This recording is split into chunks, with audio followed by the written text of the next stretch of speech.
وبه نستعين على أمور الدنيا والدين والصلاة والسلام على أشرف الأنبياء والمرسلين نبينا محمد وعلى آله وصحبه أجمعين يا أيها الذين آمنوا اتقوا الله حق تقاته ولا تموتن إلا وأنتم مسلمون سبحانك لا علم لنا إلا ما علمتنا إنك أنت العليم الحكيم اللهم لا سهل إلا ما جعلته سهلا وأنت تجعل الحزن إذا شئت سهلا ما بعد. Ibu-ibu yang mudah-mudahan rahmati oleh Allah SWT, pagi ini kita akan mengkaji tema membangun ketenangan jiwa.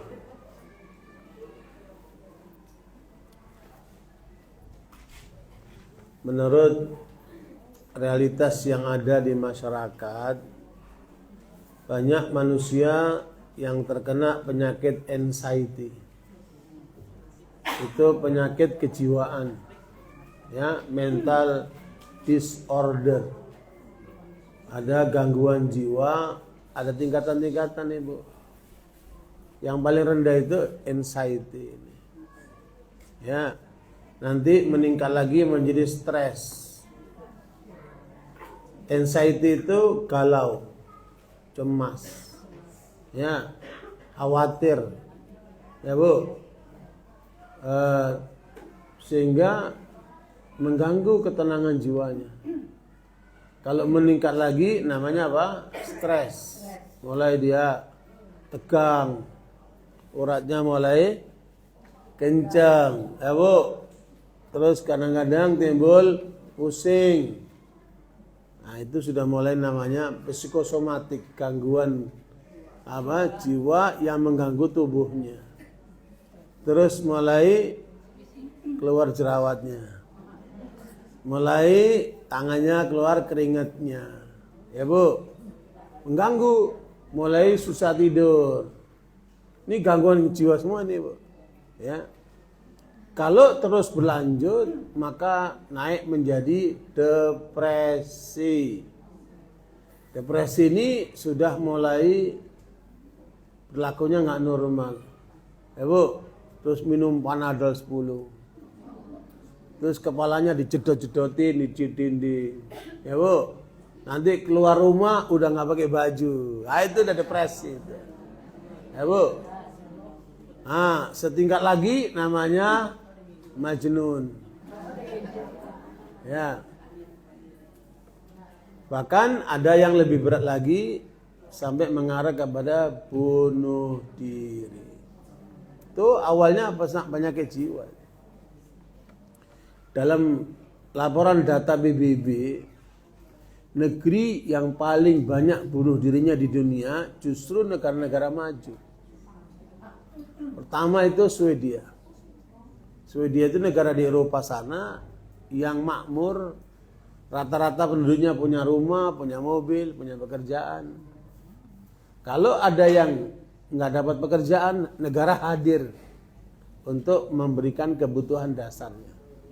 Kalau rata-rata orang umpamanya per minggu itu dapat $500, kebutuhan dasar kira-kira separuhnya $250. Itu akan ditunjang oleh negara. Namanya social security. Nah, kapan negeri kita kayak gitu ya? Ya.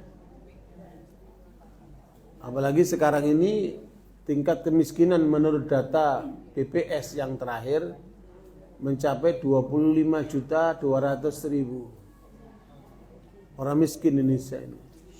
Ya. Dan itu kalau tidak kuat imannya, ya Bu, maka bisa goncang. Bisa ngalami tadi itu anxiety sampai stres, bisa depresi sampai yang lainnya, ya. Apalagi sekarang pengangguran di mana-mana. Bahkan ada 10 juta Gen Z, anak-anak muda yang tidak punya pekerjaan. Ada 400.000 sarjana, ya, yang nganggur.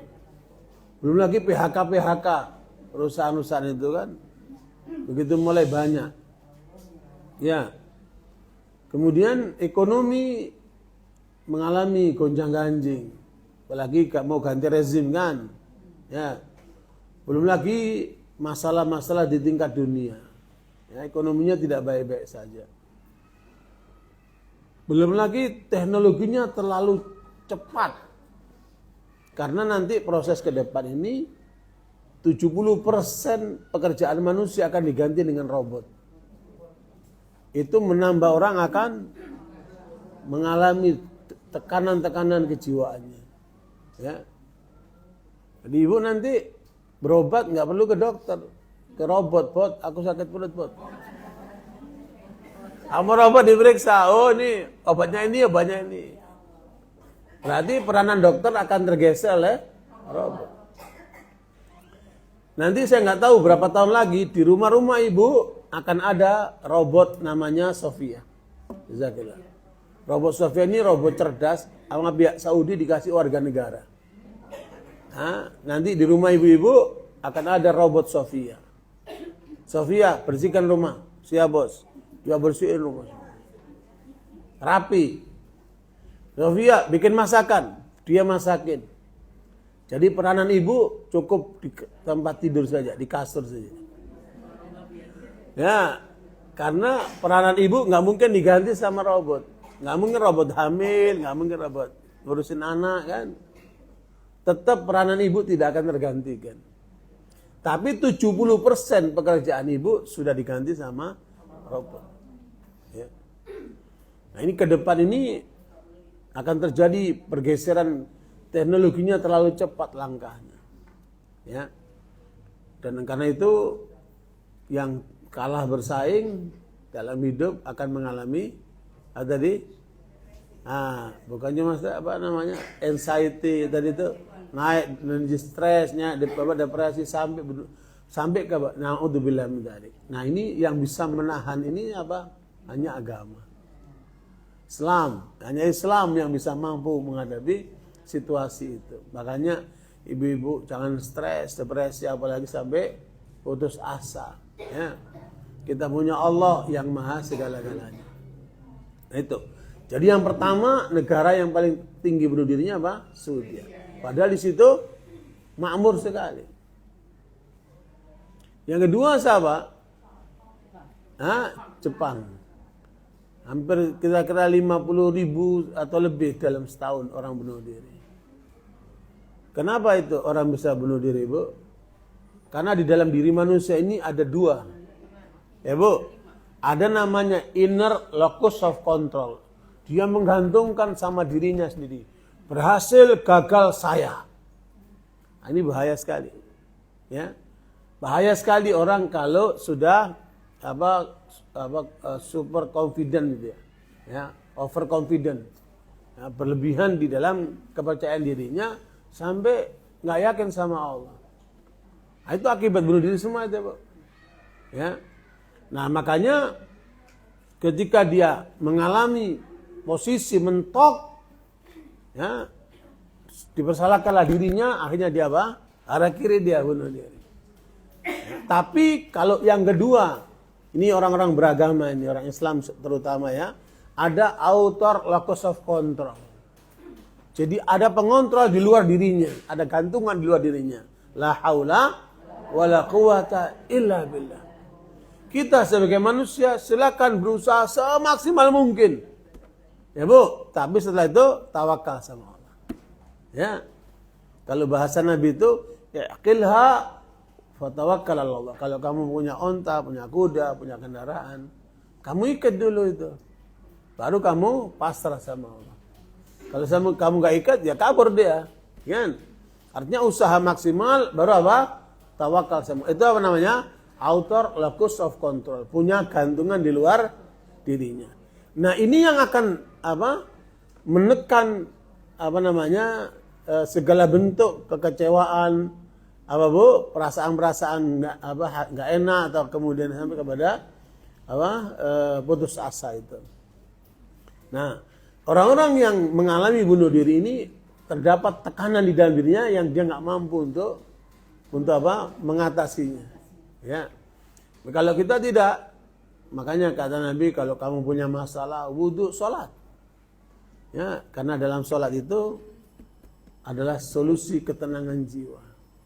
Ya, makanya jangan lupa itu, ibu-ibu kalau ada masalah nggak usah minum Panadol 10. Ya, apalagi kepala jedot-jedotin, ngapain?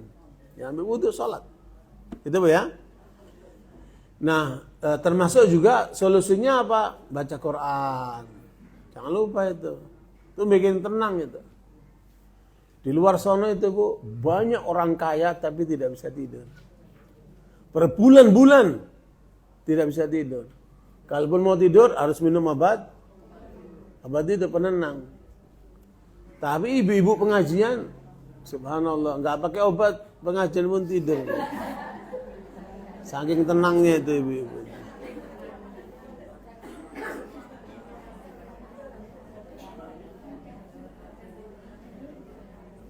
Bu, jangan tidur waktu pengajian.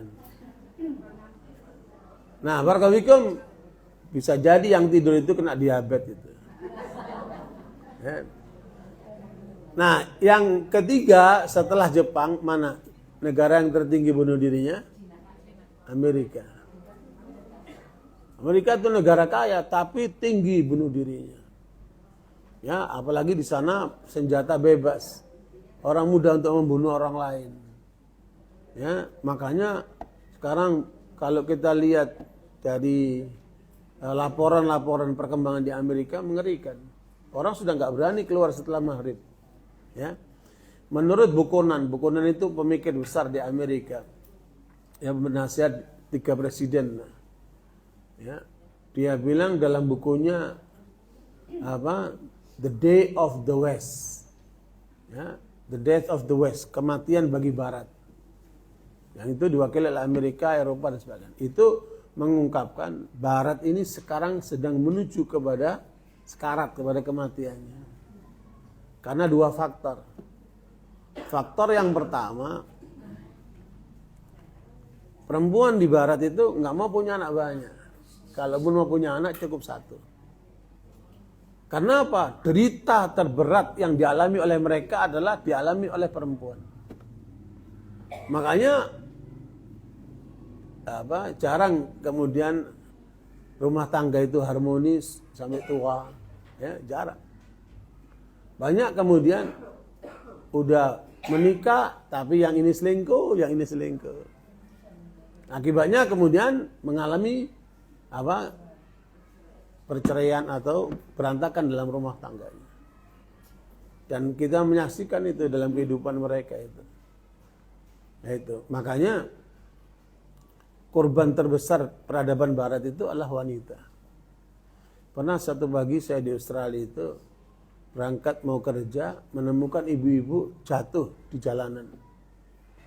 Saya bantu, saya tanya mana tinggal di sana. Tak anterin sama saya pagi itu. Saya tanya, mana anakmu? Enggak tahu. Anakku kemana? Karena menurut kehidupan mereka, kalau anak sudah umur 18 tahun, orang tuanya tidak punya wewenang lagi. Dia bebas mau ngapain. Nah, biasa meninggalkan orang tua tuh. Laki perempuan tuh. Bebas mereka melakukan apa saja. Nah, disitulah kemudian banyak yang dikecewakan oleh pasangannya atau oleh temennya atau apa kan. Nah, jadi perempuan di sana tidak mau punya anak rata-rata. Kalau mau punya anak cukup 1. Makanya ini akan mengalami kepunahan. Makanya di Amerika, di Eropa, karena kurang generasinya itu, maka dihadirkanlah imigran-imigran dari negara-negara Muslim kan. Nah, orang Islam di sana mungkinnya anak melulu kan. Karena di sana itu punya anak itu di-backup oleh negara. Ya, siapa yang punya anak itu akan dapat tunjangan-tunjangan yang cukup banyak. Hanya orang Islam sana kerjanya bikin anak aja kan. Makanya perkembangannya semakin pesat. Ya.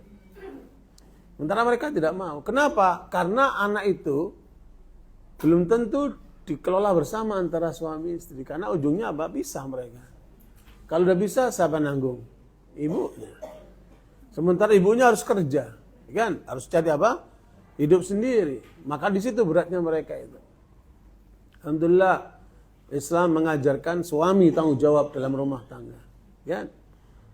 Istri itu kalaupun bekerja sifatnya membantu saja pekerjaan suami itu. Ya warkabikum, ini suatu keadaan menurut Bukonan akan terjadi kepunahan di tengah mereka. Makanya negara-negara yang lainnya yang kekurangan generasi itu mendorong untuk warganya punya anak banyak sehingga ditunjang oleh negara. Nah, kita enggak. Tunjangan enggak ada, tapi anak tetap kalah.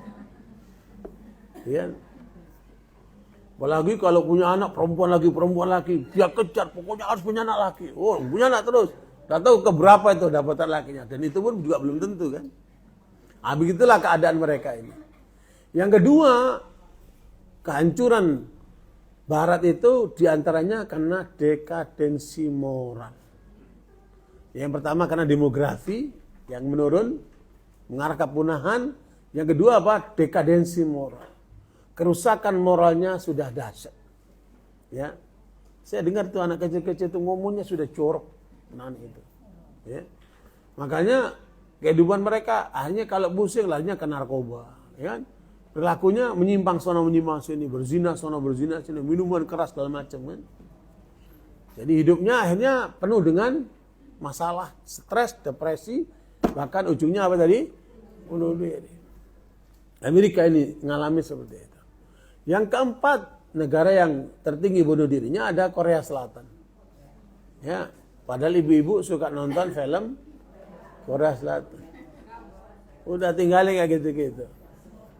Bu, di film kadang-kadang kita lihat indah, I love you forever. Ya bu, tapi dalam kehidupan nyata berantakan semua. Ngapain diikutin? Ya. Nah itu yang kelima, negara yang paling banyak bunuh dirinya menurut data BBB itu adalah Perancis. Perancis. Dan itu semua negara maju, Ibu. Alhamdulillah tidak ada satu pun negara muslim kan. Makanya di dunia ini yang paling aman, paling sejahtera di mana, Bu? Mekah, Madinah. Bukan Purwakarta, bukan. Mekah dan Madinah itu paling tenang itu. Paling nyaman itu kan. Coba lihat kehidupan orang di Mekah itu kan ini masjid nih, Bu ya. Ini masjid nih. Lihat di sekitar masjid itu ada hotel, ada toko, ya kan? Ada perkantoran, ada berbagai macam aktivitas masyarakat. Ya kan? Kalau udah azan, semua tutup masuk ke masjid. Tenang. Ya. Luar biasa. Makanya ketika seorang mau sholat itu kan ambil wudhu dulu itu. Itu sudah refreshing itu. Ya, membersihkan mukanya, kemudian seger lagi, menghadap Allah. Apalagi waktu sujud, itu tidak ada ibu lihat ibadahnya orang-orang lain itu seperti dalam Islam. Sujud. Makanya kata Nabi, posisi kamu paling dekat dengan Allah ketika apa? Kamu sujud. Makanya banyak berdoa. Jangan tidur waktu sujud. Ya Bu, berdoa itu. Karena menurut ahli-ahli syaraf itu, justru peredaran otak itu paling sehat kapan? Ketika sujud. Sampai dialiri oleh darah itu. Nah, itu. Luar biasa Islam ini. Jadi semakin akan berkembang ilmu pengetahuan, akan semakin terungkap. Ya, kehebatan apa yang diajarkan oleh Allah dalam Islam ini. Barakallahu sekalian. Jadi kalau lihat faktor kejiwaan seperti ini, banyak orang sakit sekarang ini. Sakit apa? Mental. Mental disorder. Ya Bu. Paling tidak ada apa? Anxiety. Makanya kita orang beriman ini tidak boleh mengalami hal semacam itu. Itu tandanya apa? Jauh dari Allah Subhanahu wa taala. Jauh dari kebenaran Islam yang Allah turunkan ini. Ya. Makanya pada ayat ke-28 surat Ar-Ra'd, Allah Subhanahu wa taala berfirman, "A'udzubillahi minasyaitonir rajim, alladzina amanu wa tatma'innu qulubuhum bi dzikrillah. Ala bi dzikrillah tatma'innul qulub." Ya. Setelah dibaca surat Ar-Ra'd ayat 28.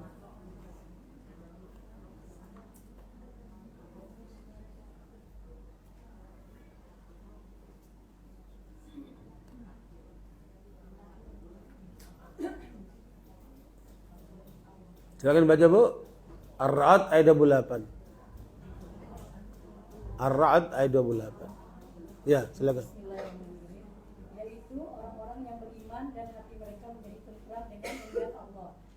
Ingatlah, hanya dengan mengingat Allah lah hatinya itu.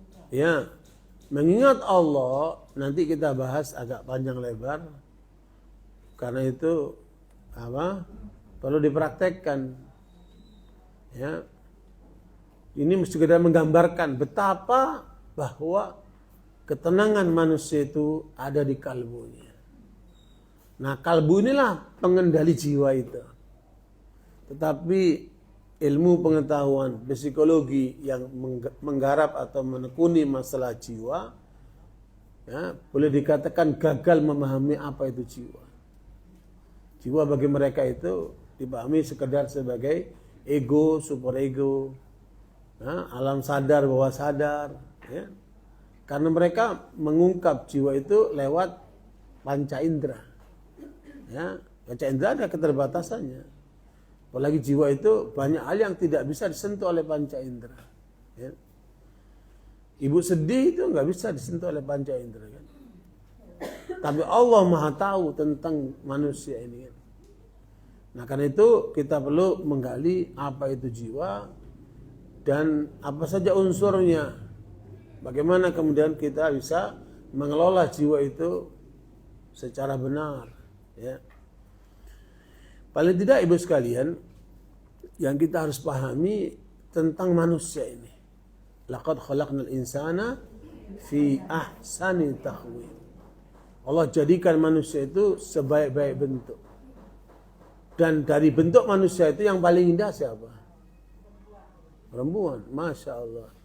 Tapi merasa indah kenapa pakai lipstik?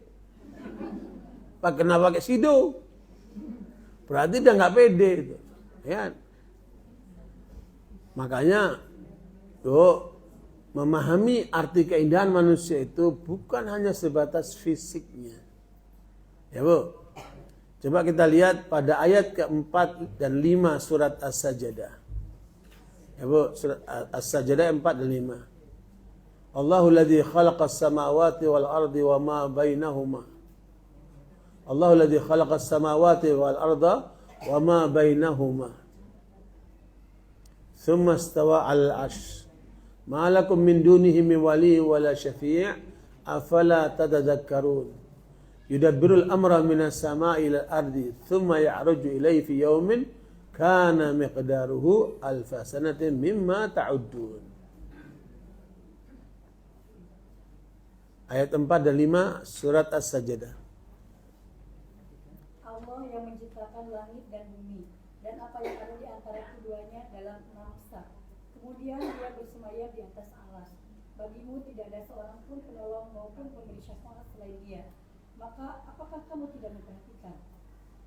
Dia mengatur segala urusan dari langit ke bumi. Kemudian urusan itu naik kepadanya dalam satu hari yang kadarnya adalah 1000 tahun menurut perhitunganmu. Jadi satu hari di sisi Allah sama dengan 1000 tahun dalam hitungan manusia. Ya. Gimana tafsirnya ayat itu, Ibu? Ya, para ahli tafsir mengumpulkan semua riwayat dan kejelasannya seperti ini, Ibu. Jadi Allah menciptakan bumi dalam 2 hari. Allah menciptakan langit dalam 2 hari. Dan Allah menciptakan isi langit, isi bumi dan langit dalam 2 hari. Dan itu diciptakan mulai hari Sabtu. Berarti Sabtu, Ahad diciptakannya bumi.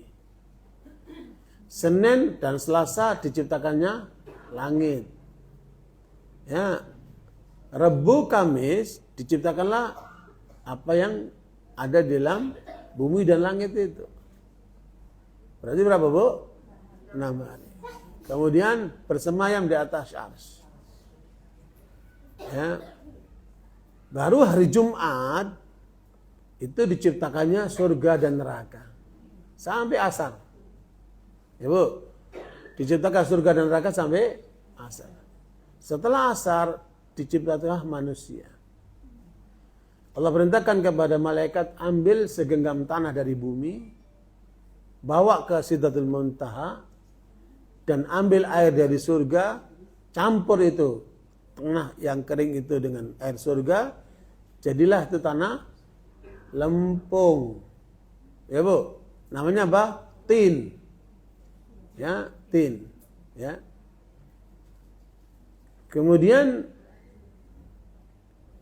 itulah yang ada pada ayat 71 72 surat Shad. Ayat 71 72 surat Shad. Wa idh qala rabbuka lil malaikati inni khaliqum basharan min tin. Fa idza sawaituhu wa nafakhtu fihi min ruhi faqa'u lahu sajidin. Ya.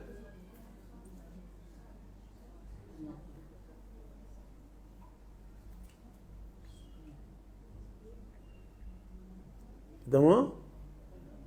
Baca bu, surat Shad ayat 71 72. Ingatlah ketika Tuhan berfirman kepada malaikat, sesungguhnya aku akan menciptakan manusia dari tanah. Kemudian apabila telah aku sempurnakan kejadiannya dan aku tiupkan roh ciptaanku kepadanya, maka tunduklah kamu dengan bersujud kepadanya. Berarti ada dua unsur di situ. Unsur fisik yang berasal dari tanah. Ya bu. Yang kedua apa? Unsur rohani yang Allah tiupkan di dalam diri manusia itu. Makanya tin yang disebutkan pada ayat itu adalah tanah kering yang diambil dari mana? Bumi dicampur dengan air yang ada di surga. Itulah yang ada pada ayat ke-30 surat Al-Anbiya. Jangan ditutup dulu nih yang apa shot ini ya, karena belum selesai. Ya. Wa ja'alna minal ma'i kulla syai'in hayy. Surat apa? Al-Anbiya ayat 30. Dan itulah nanti munculnya teori Big Bang. Ya, teori apa? Big Bang itu. Silakan dibaca. Al-Anbiya ayat 30.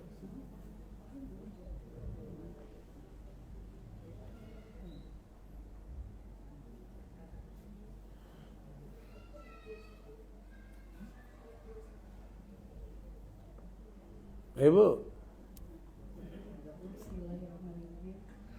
Dan apakah orang-orang kafir tidak mengetahui bahwa langit dan bumi keduanya dahulu menyatu, kemudian kami pisahkan antara keduanya, dan kami jadikan segala sesuatu yang hidup berasal dari tanah, dari air. Maka mengapa mereka tidak beriman? Ya bu, kalau kemudian tanah yang dari bumi dicampur dengan air dari surga, maknanya apa? Manusia ini ada dua unsur, duniawi dan ukhrawi. Ya, duniawi dan ukhrawi. Inilah unsur manusia ini. Ya. Makanya tin yang Allah sebutkan pada 71 tadi itu gambaran dari fisik kita, Ibu. Makanya manusia ini tidak mungkin terpisah dengan tanah. Makanya makan minumnya dari tanah. Ya. Dan kalau nanti meninggal kembali ke tanah. Makanya cara Islam menghormati manusia ketika meninggal dikuburkan ke tanah. Beda dengan agama lain, ada yang sampai dibakar. Namanya omben. Ya. Bu, yang tidur jangan tidur dulu nih. Terlalu tenang banget nih, Bu. Jam segini udah tidur. Bu, jadi ada orang yang meninggal malah dibakar. Ya. Dan itu biayanya tidak mudah, 80 juta. Membakar mayat itu. Kan? Bagi mereka itu keyakinan.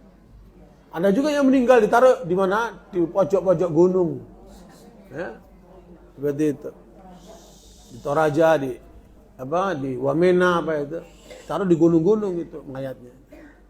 Alhamdulillah Islam memuliakan manusia, dikembalikan ke tanah. Itulah tempat asalnya kan.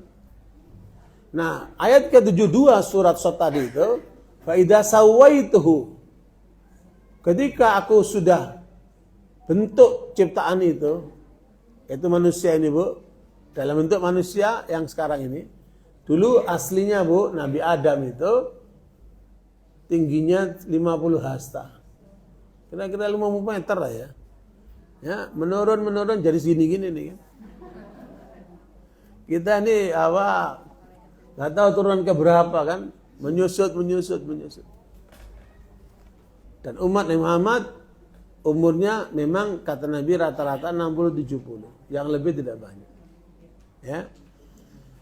Makanya harus kita maksimalkan waktu yang kita miliki ini. Ya. Jangan waktunya habis buat HP aja. Udah nenek-nenek terus HP terus mata. Kalau ngaji ngantuk dia. Tapi kalau main HP nggak pernah ngantuk dia. Ini nenek-nenek modern ini kan.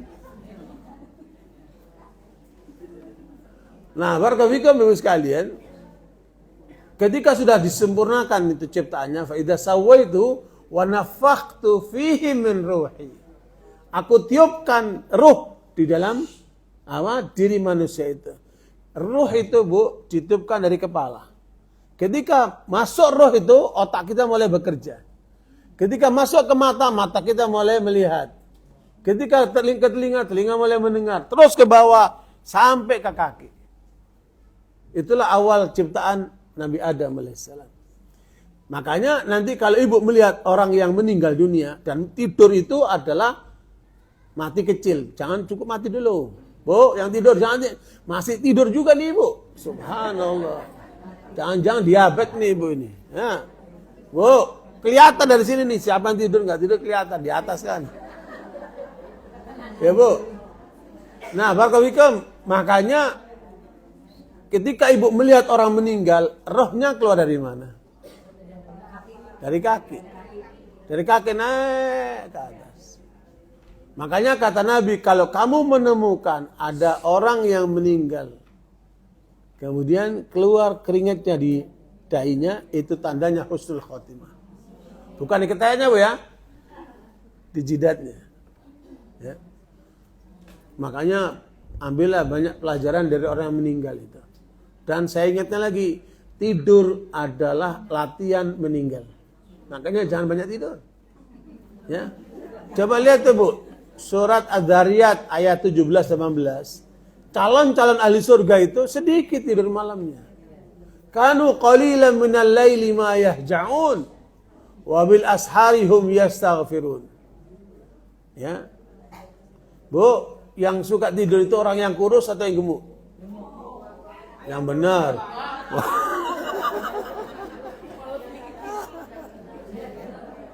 Wah, praktekin tuh ayat ini. Ya. Ayat itu praktekin tuh. Calon ahli surga ngapain tuh? Nah, coba dibaca itu. Adz-Dzariyat 17-18.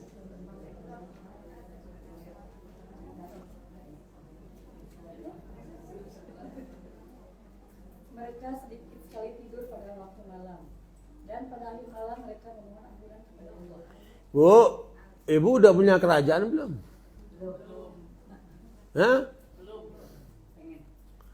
Nabi Daud itu sudah punya kerajaan, punya kekuasaan. Ya Bu, istrinya 99. Nabi Daud itu. Tapi malamnya tahajud dia. Ya.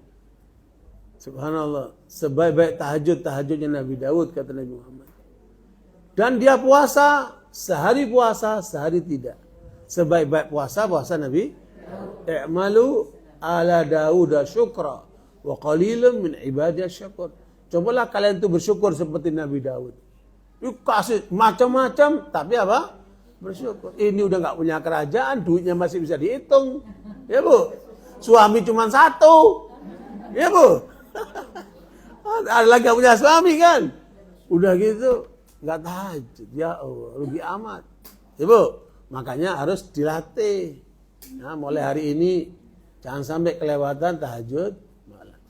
Orang-orang soleh di masa lalu itu Ibu, kalau sampai terlewat tahajud malam, bangun-bangun sudah adzan subuh, mereka merasa ada sesuatu yang terjadi dengan dirinya. Apa itu Bu? Dosa. Ya, orang kalau sudah mengalami dosa, tahajud malamnya akan terganggu. Itu ukurannya dah. Ya. Makanya jangan sampai tidak tahajud malam. Ya, terutama yang sudah bersih ya. Yang main silakan tidur, tapi yang sudah bersih itu supaya apa? Tahajud malam. Gitu. Kenapa Ibu? Allah sebutkan pada ayat 79 surat Al-Isra. Wa minal laili fatahajjad bihi nafilatan laka asa ayyab'atsaka rabbuka maqaman mahmuda. Gitu. Ya. Surat apa? Al-Isra ayat 79.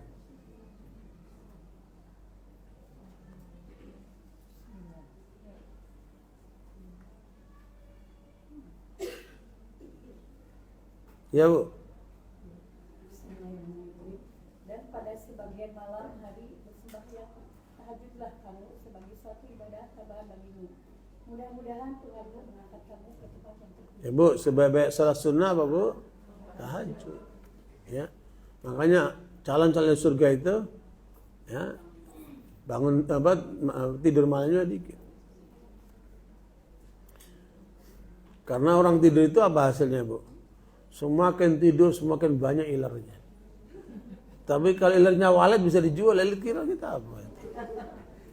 Ya, Bu, makanya kurangi ya, tahajud malam. Sebelum subuh sudah berada di atas sajadahnya istighfar, minta ampunan sama Allah. Ya. Begitulah calon-calon ahli surga itu. Jangan dilewatkan. Dan itu kenikmatan jiwa yang luar biasa. Kalau ibu terlewat, ibu akan sedih.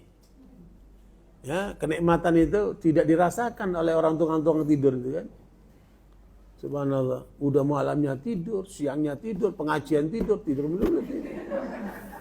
Ya. Ya. Nah, barakallahu makanya apa tadi, Bu?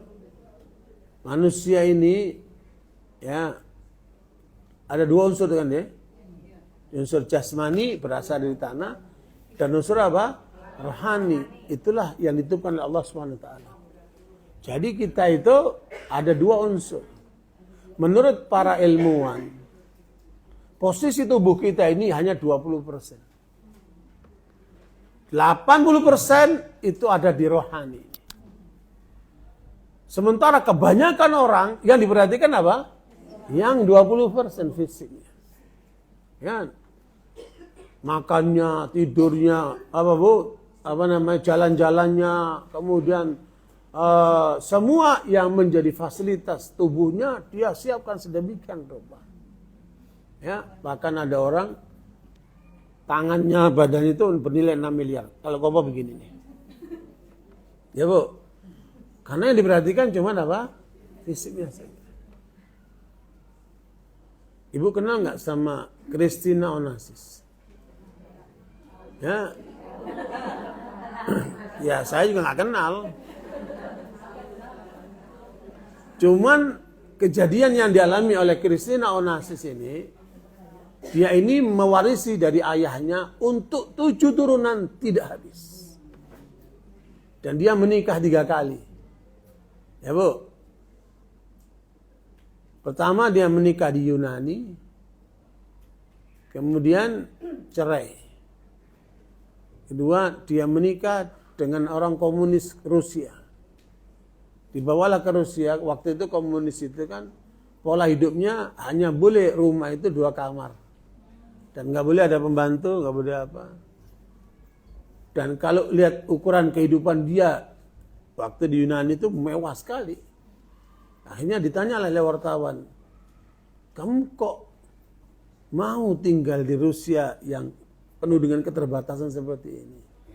Ya, kata dia, saya ingin bahagia. Itu jawabnya.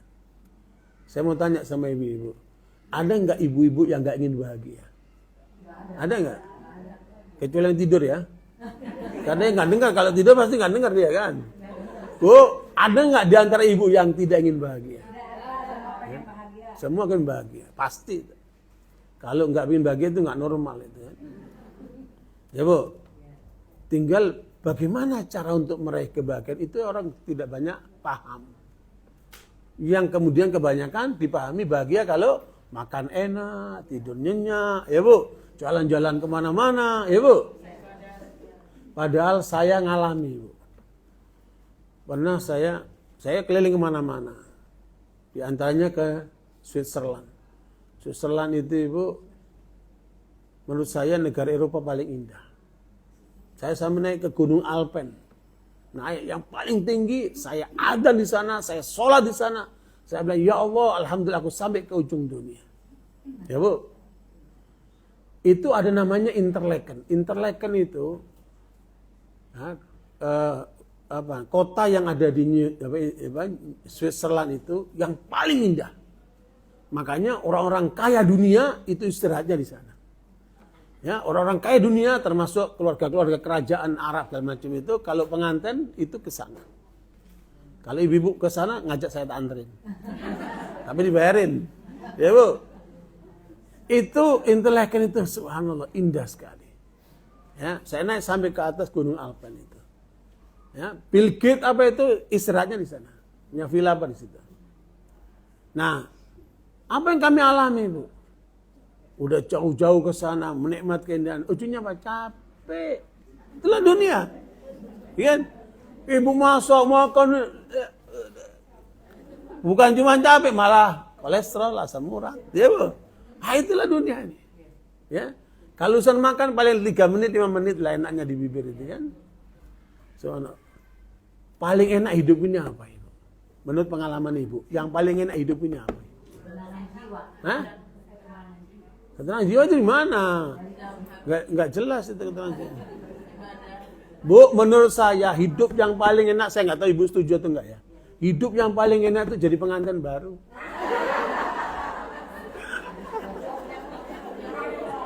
Iya Bu, saya nggak tahu pengalaman Ibu ya. Ya. Tapi masalahnya orang bilang honeymoon. Hitungannya cuma bulan, habis itu muntah lagi, hamil lagi. Aduh. Iya Bu, muntah lagi Bu, ngandung 9 bulan. Ya, keluar anaknya berdarah-darah, muka suaminya dikerawakin gitu. Habis itu hamil lagi. Lupa dia kalau sakit ya. Ibu-ibu ini luar biasa. Nah, barakallahu sekalian, ternyata kalau urusan dunia itu ujungnya apa? Capek. Capek badan kita, terutama capek kantong kita, keluarnya banyak kan. Ya Bu. Tapi saya menikmati. Oh, cuma segini dunia ini. Ya. Saya sampai ke depan Kremlin, Bu. Saya datang sampai ke depan Kremlin di Rusia sana. Cuma saya bahagia ketika melihat sholat Jumat di masjid di sana 4 tingkat penuh anak-anak muda. Yang tua-tua bisa dihitung dengan jari. Jadi ada perkembangan baru, kesadaran anak muda kembali kepada Islam. Dan itu kita bisa lihat di Eropa di mana-mana itu ya. Nah, ala kulli hal termasuk yang indah yang saya lihat itu namanya Keukenhof di Amsterdam. Itu taman tulip terbesar di dunia, jutaan tulip Ibu. Ya, orang melihat, wah indah sekali, selfie kan. Tapi sedikit yang menyadari tentang Sang Penciptanya. Ya, banyak orang mengagumi ciptaan Allah tapi tidak membesarkan Allah. Nah, justru kita jalan itu kata Allah, "Qul siru fil ardi fanduru kaifa kana aqibatul mukadzibin." Kamu jalan ke muka bumi ini. Biar kamu lihat orang-orang pendusta-pendusta itu. Bukan mengagungkan Allah, nanti mengagungkan dirinya sendiri, mengagungkan apa yang lain. Nah, itulah yang terjadi dengan Christina Onassis. Sampai dia menderita, hanya dia cerai dengan suami itu, kembali ke Eropa, dia kawin yang ketiga, mewah. Tapi setelah itu ngapain si Christina Onassis ini? Ya, dia bunuh diri. Dia meninggalkan secari kertas, mengatakan saya tidak bahagia, karena itu saya bunuh diri. Coba. Ya, itulah ujung penderitaan manusia itu. Ya Bu, ternyata materi tidak bisa membahagiakan seseorang. Ya, makanya jangan dianggap orang kaya itu terus bahagia. Belum tentu. Karena dia hanya bisa memuaskan apa? Fisiknya. Tapi ada 80% di dalam diri manusia, itulah rohaninya. Dan Allah sebutkan itu. Rohanimu tidak akan bisa sehat kalau kamu tidak terhubung dengan Allah Subhanahu. Makanya ayat ke-28 setara itu benar kan? Ya, orang beriman itu kalbunya tentram ketika dia ingat sama Allah. Karena roh manusia ini, Bu, tidak akan sehat kecuali terhubung dengan Allah SWT. Subhanallah. Makanya disitulah pentingnya untuk bagaimana mengisi rohani ini. Nah, jiwa itu adalah perpaduan antara fisik dan rohani dan roh. Jiwa itu apa? Perpaduan antara jasmani dan roh. Itulah jiwa. Dan ada apa dengan jiwa itu? Dr. Ahmad Karzun menulis disertasi doktor membuat perbandingan antara teori jiwa menurut psikologi dan teori jiwa menurut Islam. Saya nggak bahas tentang psikologi ya, karena itu karangan manusia dengan banyak kelemahannya. Ini Allah sendiri menjelaskan apa yang terjadi dengan jiwa itu. Surat Asy-Syams ayat 7 dan 10 sampai 10 Ibu. Wa nafsi wa ma sawwaha falhamaha fujuraha wa taqwaha qad aflaha man zakkaha wa qad khaba man dassaha. Ibu,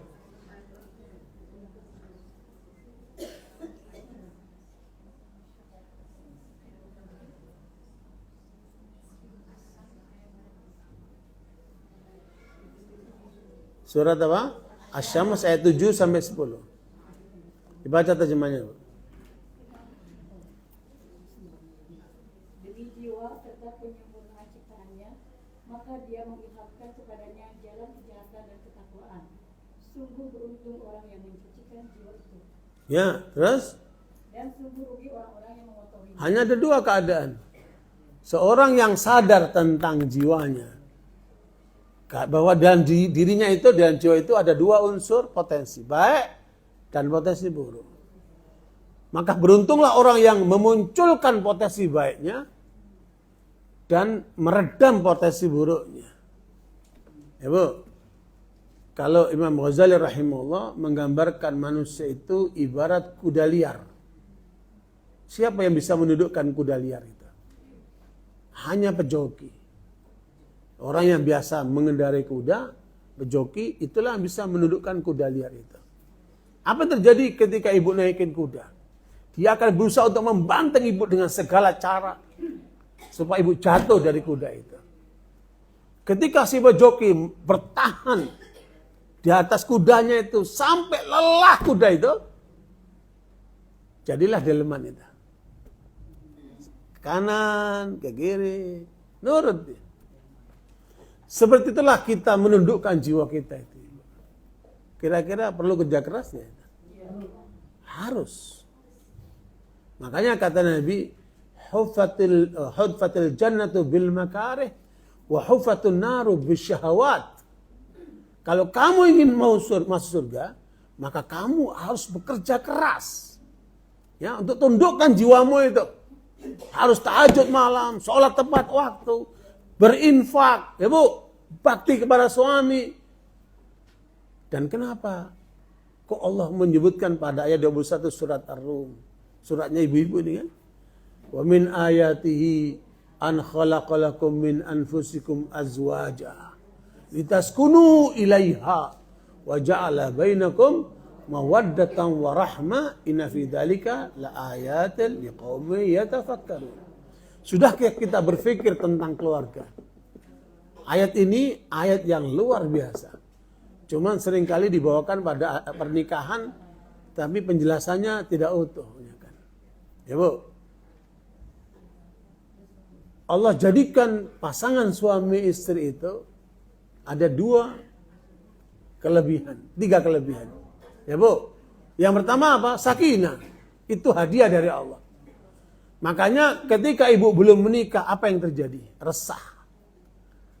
Ya, apalagi umur 23 tahun, 24 tahun, 25 tahun. Kok aku belum ada yang minta? Kok belum ada yang ngelamar? Ya Bu, nah, apakah anak ibu atau ibu sendiri akan mengalami keadaan seperti itu. Tetapi ketika ibu mendapatkan pasangan dan menikah, apa yang ibu rasakan? Sakinah, tenang, sudah ada pasangannya. Ibarat siang dan malam menyatu. Ya, lelaki itu seperti matahari, Perempuan itu seperti bulan. Ketika matahari dan bulan berjalan seiring, indah sekali. Makanya menurut saya, berdasarkan ayat ini, seorang yang tidak berbahagia dalam rumah tangganya, jangan berharap untuk bahagia di luar rumah tangganya. Maka bahagiakan rumah tanggamu. Baiti, jangan. Itu. Sekarang banyak ibu-ibu nggak betah di rumah. Kenapa itu? Maunya pergi aja. Ya bu, kayak singgat. Ya bu. Padahal rumah tangga itu benteng ibu-ibu. Ya, pertahankan bentengmu itu. Jangan sampai runtuh. Ya. Makanya menurut saya perempuan yang minta cerai itu bodoh itu. Kenapa? Suamimu itu penghalang kamu dari neraka. Sekarang kamu singkirkan itu penghalang. Berarti kamu akan berhadapan langsung dengan neraka itu. Makanya sesulit apapun bertahan. Sabar. Ya bu. Dan koreksi diri. Kalau ada yang salah dengan suami kita, bisa jadi ada salah juga dengan diri kita. Coba koreksi. Jangan nyalain orang terus kan. Coba perbaiki diri. Hadirkan ketenangan di dalam hidup kita berumah tangga itu. Ya? Mawaddah. Apa itu mawaddah? Cinta. Ibu kalau cinta, itu nggak capek. Mau ngerjain apa? Dasarnya cinta. Apa bu? Indahnya hidup ini pada cinta. Kalau orang tidak memfungsikan cintanya, maka dia tidak bisa merasakan nikmatnya hidup. Bu, jangan tidur lagi bu. Ini masa cinta nih bu. Masih tidur juga nih bu. Masya Allah. Overtime terus nih bu. Jadi, ya bu ya. Apa itu cinta bu? Kecenderungan kalbu. Makanya jangan sia-siakan cintamu. Arti cintamu nggak ada manfaatnya, nggak ada artinya kalau tidak karena Allah. I love you forever. Pas lakinya kawin lagi, waduh sakit hati. Ya cintanya apa? Kandas. Ya bu, makanya kalau cinta karena Allah tidak akan pernah kecewa. Cintailah seorang karena Allah. Indah. Kan? Nah, yang ketiga apa? Apa itu rahmat? Apa itu kasih sayang? Diselus-selus gitu. Dipijetin. Iya bu. Apa itu kasih sayang bu? Mendatangkan kebaikan.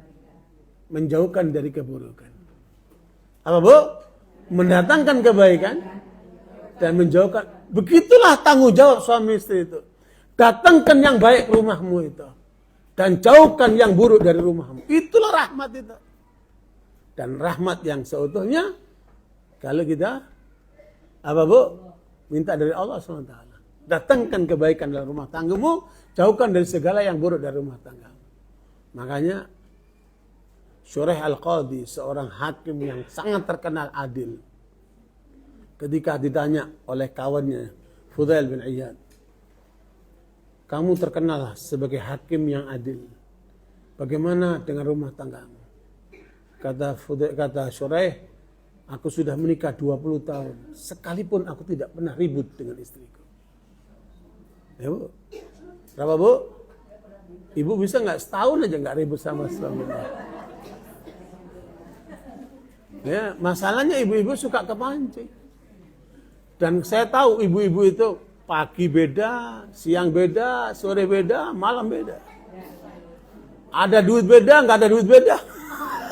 Panas beda, dingin beda, beda selalu nih ibu. Ya, makanya laki-laki juga harus tahu itu. Ya, perubahan apa?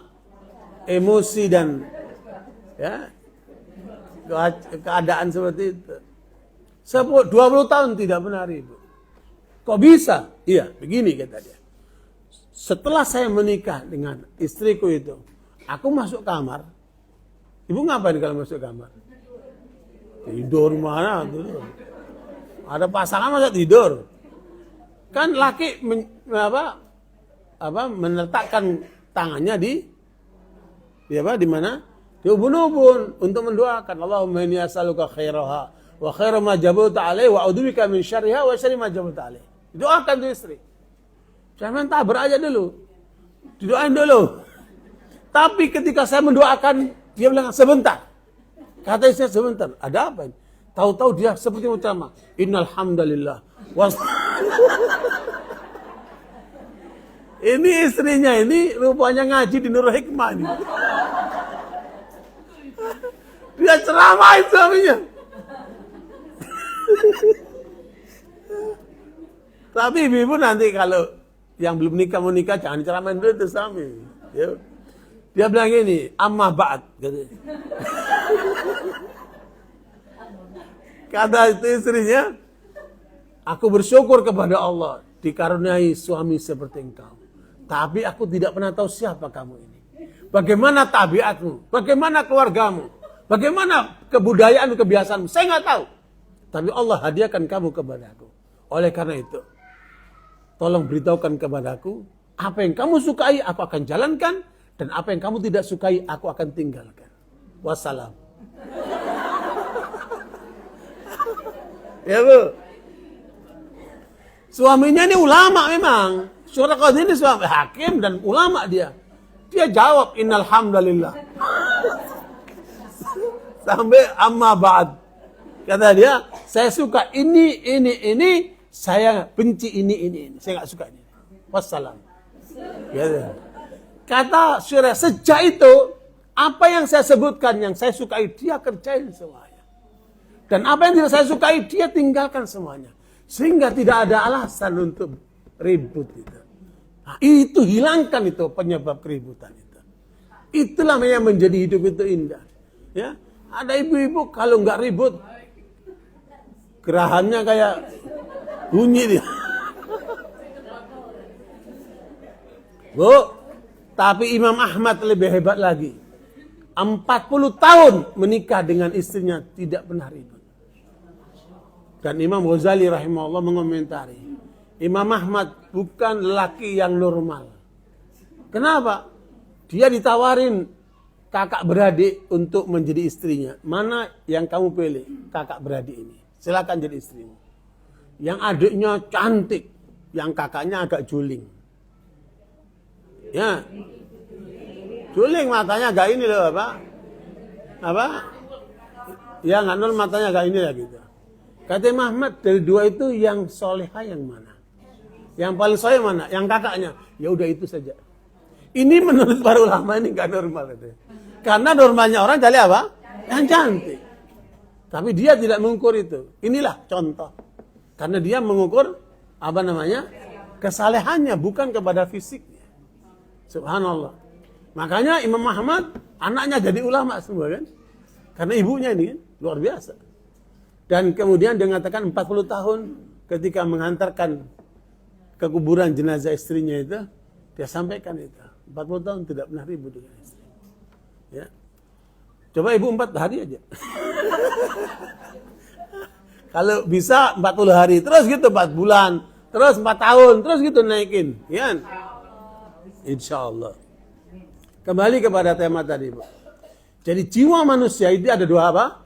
Makanya Nabi berdoa kepada Allah, Allahumma ati nafsi taqwaha, fazakkiha anta khairu man zakkaha, anta waliyuha wa maulaha. Allah pasrahkan dirinya kepada Allah. Ya Allah, berikanlah kepada jiwa ini ketakwaannya. Maknanya apa? Konsumsi jiwa apa, Bu? Takwa. Ya, konsumsi jiwa, Bu?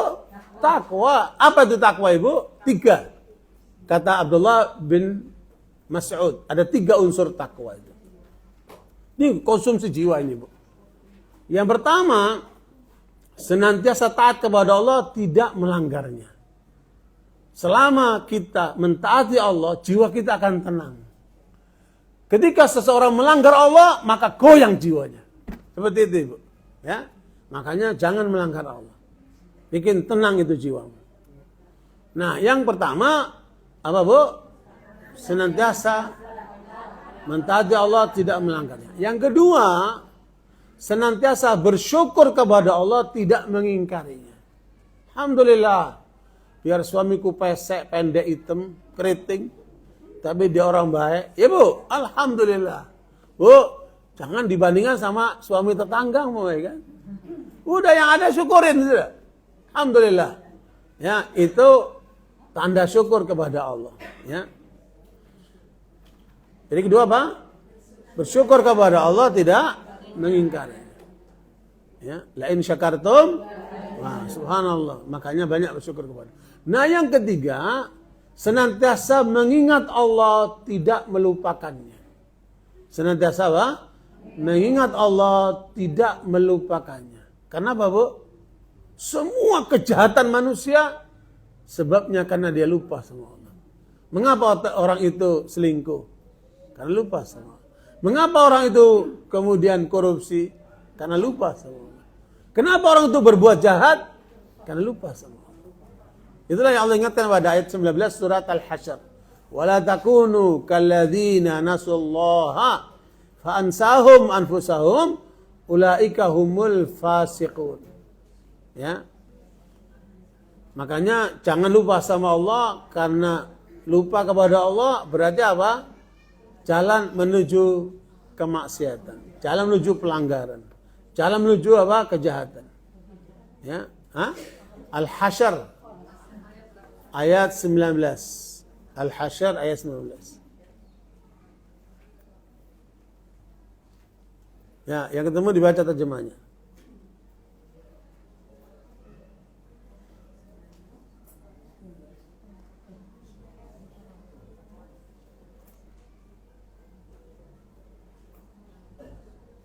Temu, Bu?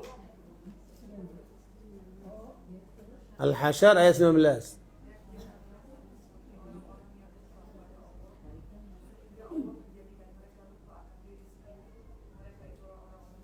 Ya, Bu, makanya orang yang bunuh diri itu lupa sama Allah. Hanya Allah lupakan dirinya sendiri. Dirinya pun dilukai sama dia. Orang minum narkoba itu lupa sama Allah. Akhirnya apa? Dia rusak dirinya sendiri. Begitu seterusnya. Makanya kalau ada masalah ingatlah kepada Allah. Surat apa? Al-Baqarah 152. Fadhkuruni adzkurukum washkuruli wala takfurun. Ya. Al-Baqarah 152.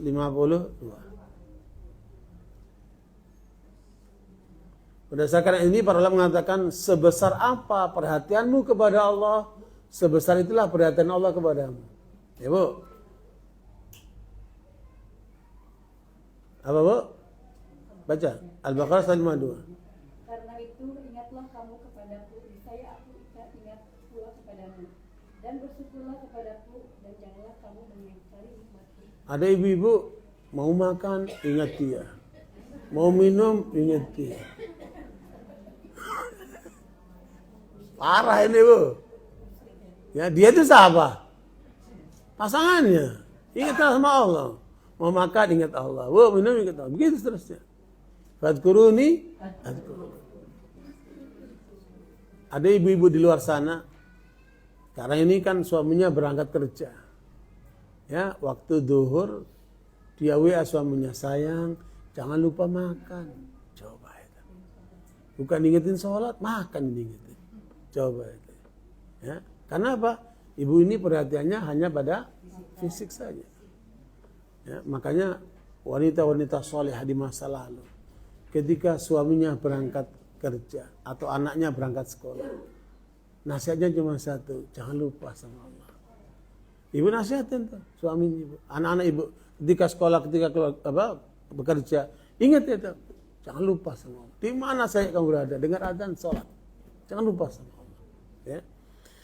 Makanya seluruh kejahatan sebabnya, Bu, lupa. Nah, itulah takwa itu ada 3. Saya bisa nyebut, Bu. Pertama, senantiasa taat kepada Allah, tidak melanggarnya. Kedua, senantiasa bersyukur kepada Allah, tidak mengingkarinya.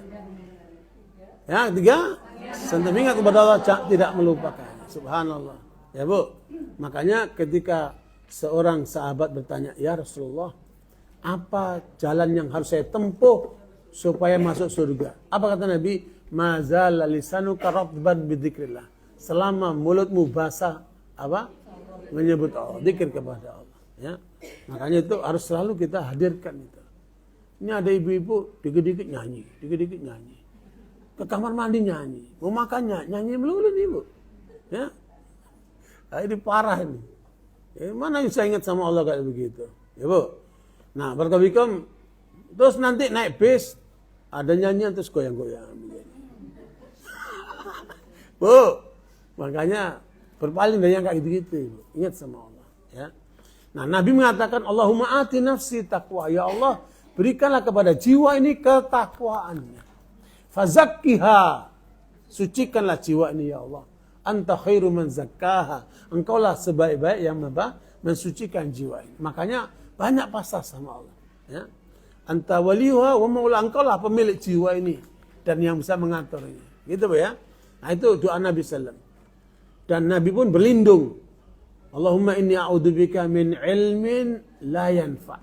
Ya Allah, aku berlindung daripada ilmu yang tidak bermanfaat. Apa itu bermanfaat? Ilmunya dicatat terus diingat tapi nggak dipraktekin. Ya, itu berarti apa? Koleksi ilmu aja. Makanya harus dipraktekin itu. Ya. Nabi berlindung dari ilmu yang tidak bermanfaat. Wa qalbin la yakhsha. Kalbu yang tidak khusyuk. Seperti apa? Dia sholat, tapi yang diingat di luar sholat. Ya, ada anak-anak yang diomelin sama ibunya. Mana kunci motor? Tadinya di sini nih motor. Kunci kok nggak ada. Anaknya semua dimarahin. Katanya ibu aja sholat nanti juga ingat. Ya Bu. Banyak orang ingat kapan? Kalau sholat coba. Ya. Makanya kalau sholat jangan ingat yang di luar sholat. Fokus dengan apa yang ada di sholat itu. Nah, barakallahu sekalian, Rasulullah SAW berlindung dari kalbu yang tidak khusyuk. Wa nafsin la tashba. Dan jiwa yang tidak pernah kenyang. Kalau sudah jiwa nggak pernah kenyang, ya Bu, apa yang ada di tangannya nggak cukup semua, ya Bu. Makanya ini harus kita puaskan jiwa ini, ya dengan tadi apa Bu? Ketakwaan, ya. Wa nafsin la tashba wa min du'ain la yasma. Yang keempat kata Nabi, aku berlindung padamu dari doa yang tidak dikabulkan. Nah, Ibu sekalian, jiwa yang terpenuhi kebutuhannya itu ada dua.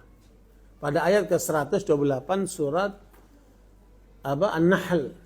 Innallaha ma'al ladzina taqaw wal ladzina hum muhsinun. Ya, innallaha ma'al ladzina taqaw walladzina hum muhsinun. Surat An-Nahl ayat 128. Ayat yang terakhir.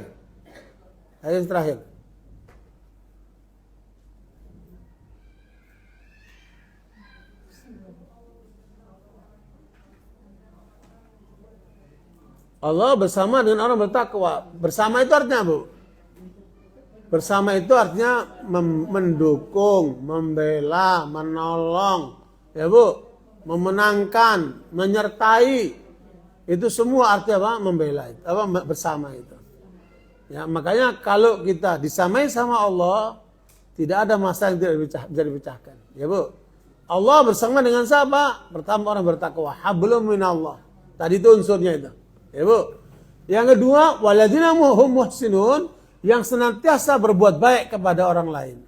Ya Bu, mana ya Pak? Hablum minan nas. Banyak berbuatlah baik kepada orang lain. Makanya para filosof itu Bu, tidak ada yang sepakat dalam satu hal. Karena filosof itu kan orang berpikir yang pikirannya macam-macam. Tidak pernah mereka sepakat dalam satu hal kecuali satu. Apa itu? Kalau kamu ingin bahagia, bahagiakan orang lain. Itu para filosof gitu ya. Kalau kamu ingin bahagia, bahagiakan orang lain. Ya. Nah, sesuai dengan ayat tadi itu, Allah bersama dengan orang bertakwa dan senantiasa berbuat kebaikan. Dan orang yang suka berbuat baik itu Bu, mendatangkan rahmat Allah. Surat Al-A'raf ayat 56. Ya. Wala tufsidu fil ardi ba'da islahiha wad'uhu khaufa wa tama'a. Inna rahmatallahi qaribun minal muhsinin. Ya. Al-A'raf ayat 56. Dan janganlah kamu berbuat kerusakan di bumi setelah diciptakan dengan baik. Berdoalah kepadanya dengan rasa takut dan penuh harap. Sesungguhnya rahmat Allah sangat dekat kepada orang yang berbuat kebaikan. Pada waktu Syekh Muhammad Syinqiti, penulis kitab tafsir Adwa'ul Bayan fi Tafsir Al-Quran bil Quran, menjelaskan ayat ini Bu. Dari mulai maghrib sampai isya di Masjid Nabawi. Ya. Beliau terangkan sambil kemudian menangis, terseduh-seduh, kemudian meninggal dunia di tempat beliau ngajar. Ayat ini dalam sekali, ya. Makanya renungkan ayat itu. Kalau ingin mendatangkan rahmat Allah, banyak apa? Berbuat kebaikan. Itu Bu ya. Oke, lanjut Bu ya. Nah, jiwa tadi yang kita pelajari, yang harus kita perhatikan, ada 3 komponennya. Ya Bu, ada berapa Bu? 3 komponen jiwa menurut Al-Quran. Yang pertama, ayat ke-53 surat Yusuf. Wa ma ubarri'u nafsi innan nafsa la'ammaratun bisu'.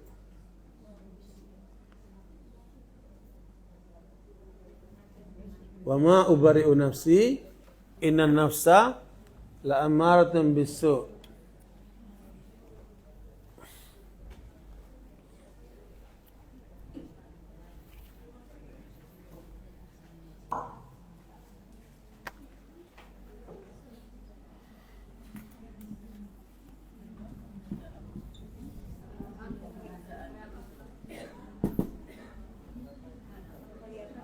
Nah, harus sebetulnya.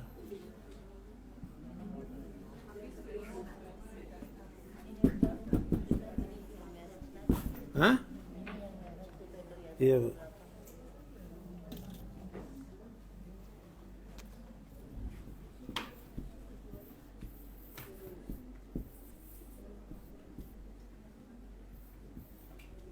Dibaca Bu.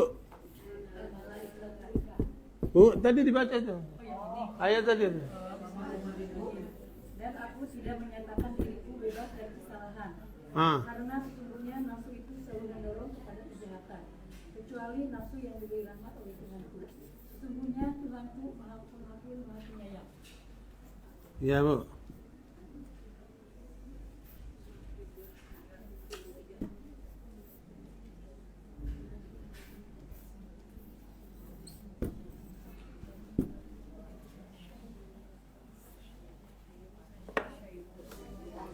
Jadi ayat itu menyebutkan aku tidak apa Bu?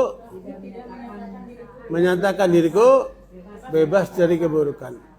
Inilah model jiwa yang buruk. Ya Bu, kalau Ibu lihat ada orang cenderungnya menipu. Ya, kalau ngomong bohong, kalau berperilaku menyimpang, ya Bu, dan suka berbuat kemungkaran. Berarti pada diri orang ini dominan jiwa buruk. Ya. Nah, Ibnu Qayyim rahimahullah menyebutkan dalam jiwa yang buruk ini ada 4 unsur. Dalam yang jiwa yang buruk ini ada berapa? Ada 4 unsur. Unsur yang pertama, unsur malaikat. Maknanya orang itu merasa paling benar, paling suci seperti malaikat. Ya, ada nggak manusia seperti itu? Ada. Itu bukan orang baik itu, buruk itu. Ya, karena dia menganggap dirinya suci, paling benar, kayak malaikat. Bu, malaikat itu Allah berikan akal, tidak diberikan nafsu. Ya, binatang diberikan nafsu, nggak dikasih akal.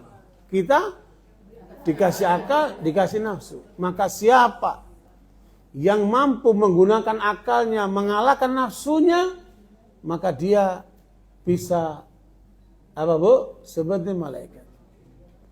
Atau kemudian dia nafsunya mengalahkan akalnya, maka dia lebih rendah dari binatang. Ya. Nah, ini unsur pertama, dia merasa paling suci, merasa paling benar. Padahal tidak ada manusia yang tidak bersalah, nggak berdosa kecuali Nabi Muhammad SAW. Jadi makanya kita harus koreksi diri, ya. Ini unsur pertama. Jangan sampai kita masuk di posisi ini merasa paling kan.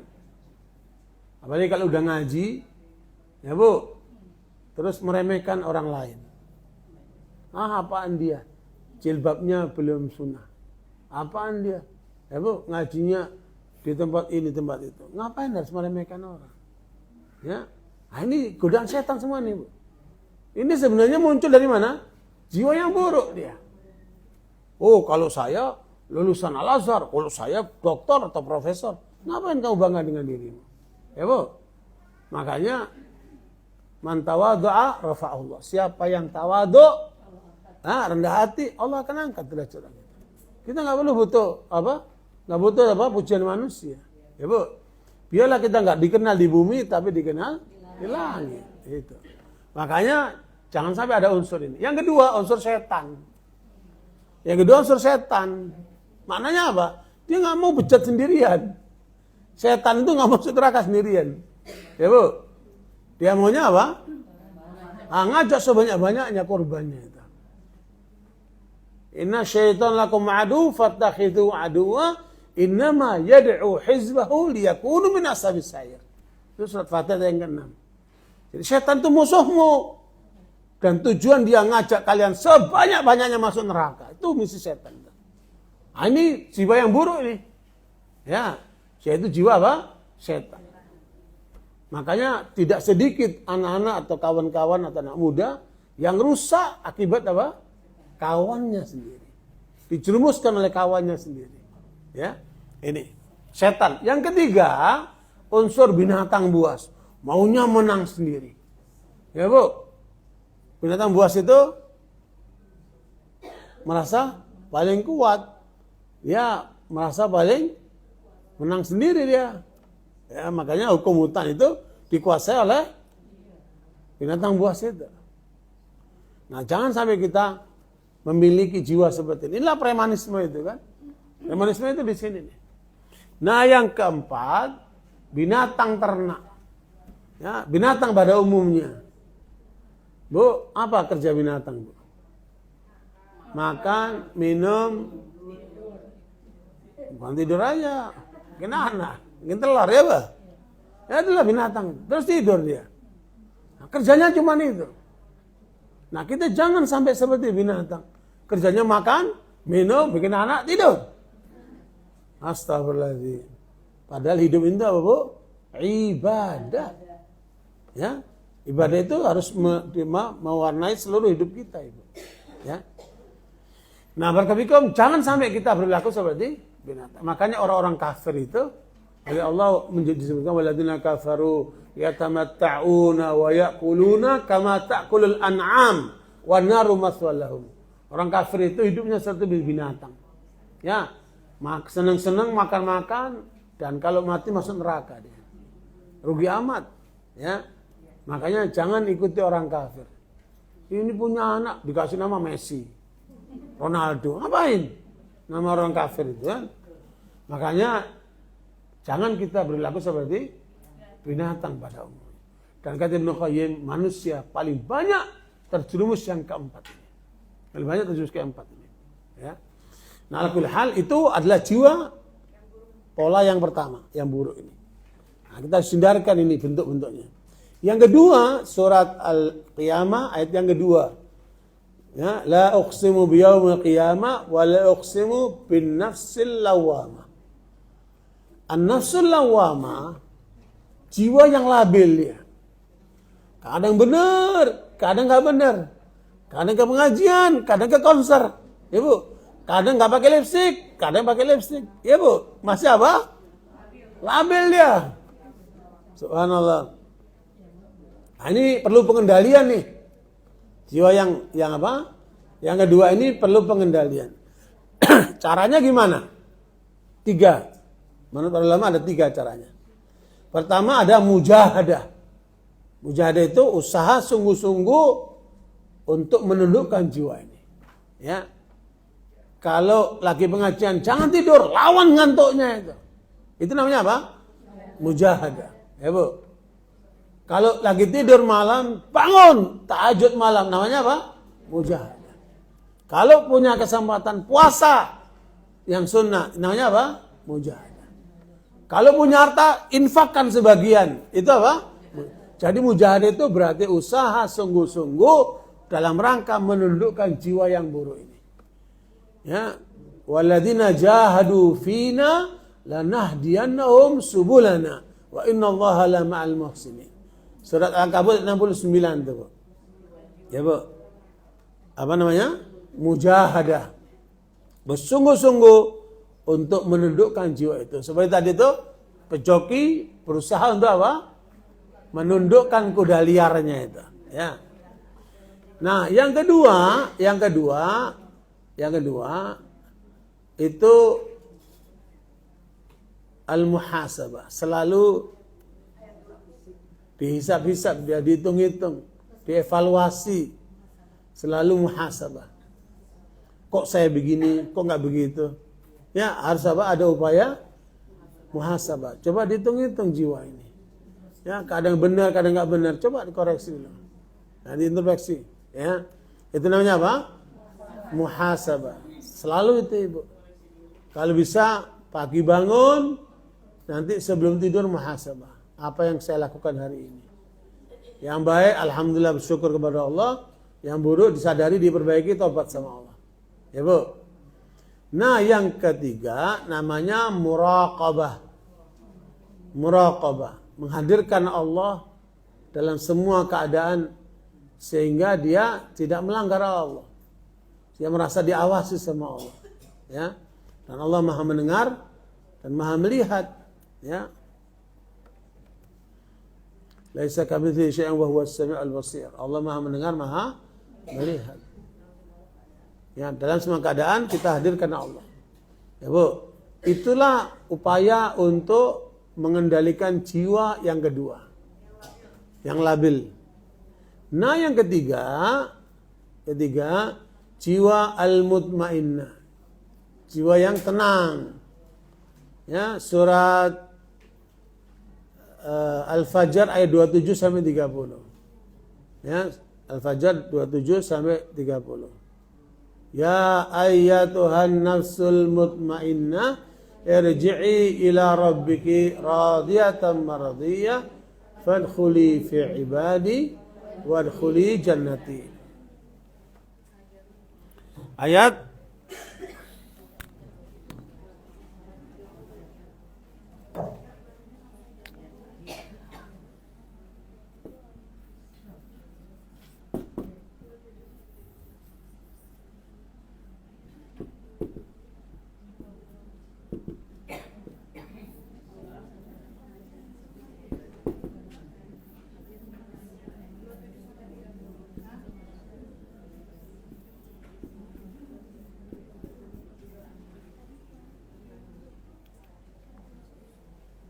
ya Bu, dibaca Bu.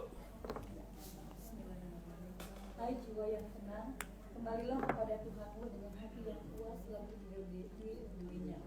Maka masuklah ke dalam jamaah hamba-hambaku. Masuklah ke dalam surgaku. Ya Bu, dalam jiwa yang tenang ini ada 3 unsur yang diterangkan oleh Nabi dalam riwayat Imam Bukhari, yang Nabi mengatakan al-imanu bid'un wa sittuna syu'bah. Alaha la ilaha illallah wa adnaha imatatul adha. Ya. Nabi mengatakan iman itu ada 60 apa Bu? Lebih atau 70 lebih. Tertinggi adalah la ilaha illallah, terendah adalah membersihkan duri dari jalanan yang mengganggu orang. Nah, itu penjelasannya oleh Ibnu Hibban, dinukil oleh Ibnu Hajar Fathul Bari, ada 3 unsurnya.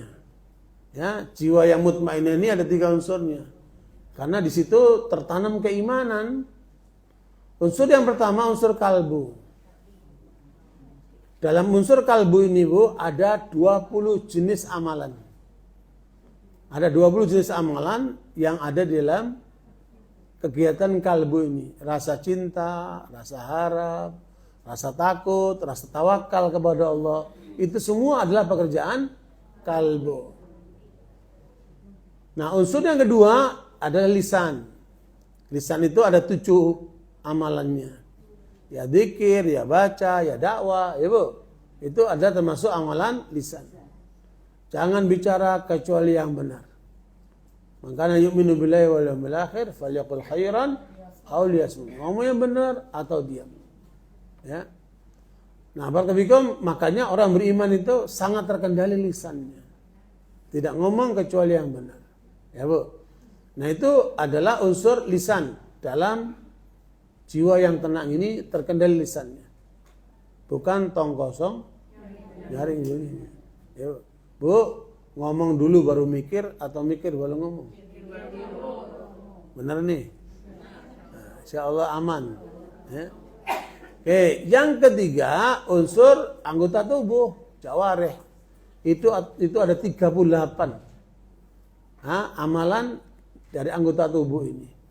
Penjelasannya Ibu lihat dalam dalam kitab Fathul Bari oleh Ibnu Hajar menukil pandangan dari Ibnu Hibban. Tadi ada berapa semuanya? 24 tambah 7 tambah 38. Berapa? 69. Ya, itulah rukun, itulah apa? Cabang-cabang keimanan yang oleh Nabi disebutkan. Iman itu ada 60 cabang lebih atau 70 lebih cabang. Ya, Bu ya? 60 lebih cabang atau 70 lebih cabang. Ya, Ibnu Hibban menjelaskan 69 itu. Ibarat apa, Bu? Pohon, ya, itu ada 69 cabang. Ya, Bu. Nah, kalau kemudian jiwa kita bisa terpenuhi, kalbunya itu diisi dengan amalan-amalan kalbu yang benar, lisannya nggak ngomong kecuali yang benar, perilakunya sesuai dengan ketentuan syariat. Apa yang terjadi, Bu?